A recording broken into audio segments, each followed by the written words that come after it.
When thinking about Turkey, I always had one thing in my mind: all-inclusive holiday. But I've never thought any further.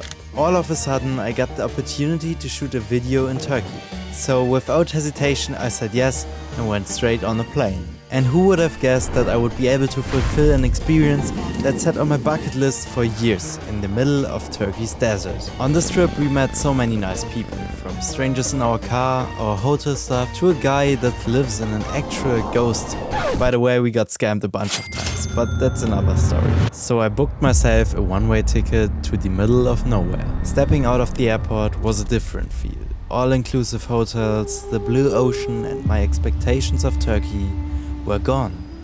All I could see is the tall snow-capped mountains and endless roads in front of us.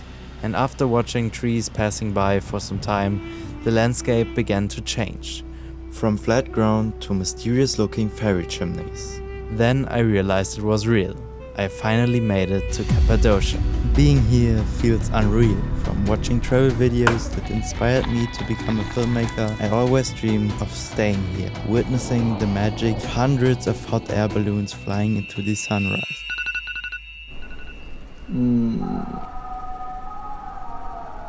All of a sudden, the quietness is interrupted by hundreds of hot air balloon burners. After a quick moment with way too much happening around you, you'll experience leaving ground.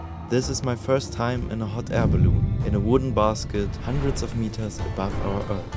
The sun begins to rise and everything is painted in a glowing orange, and you feel the warm sun rays touching your skin. And me?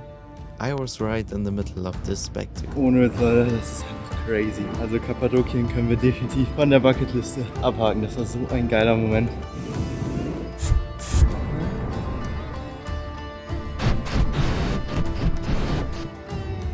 After experiencing this magical morning, it was time to explore the desert on our own. But little did we know what we would later find between these mountains. Between interesting formed valleys, after an hour of hiking at 30 degrees, we found this church that has been carved into the rock by Christian refugees hundreds of years ago. After checking into our second hotel, it was time to explore a huge lost place. The Ushiza Castle, once home to over 1,000 persons, entirely carved in rock, where to this day a few people are still living. Wow. One of them is sculpting these tiny rock sculptures by hand, and in order to memorize this unique trip, I bought one of them as a reminder. With this beautiful sunset, being thankful for what I just witnessed, it was time to go to bed, because the next day I wanted to watch the balloons from our rooftop terrace. I couldn't imagine a better ending to this story than seeing Cappadocia with balloons flying only meters above our heads. And with the last balloons touching ground, my bucket list checked, it was time to leave that miracle of a city that doesn't feel like it's actually on our planet.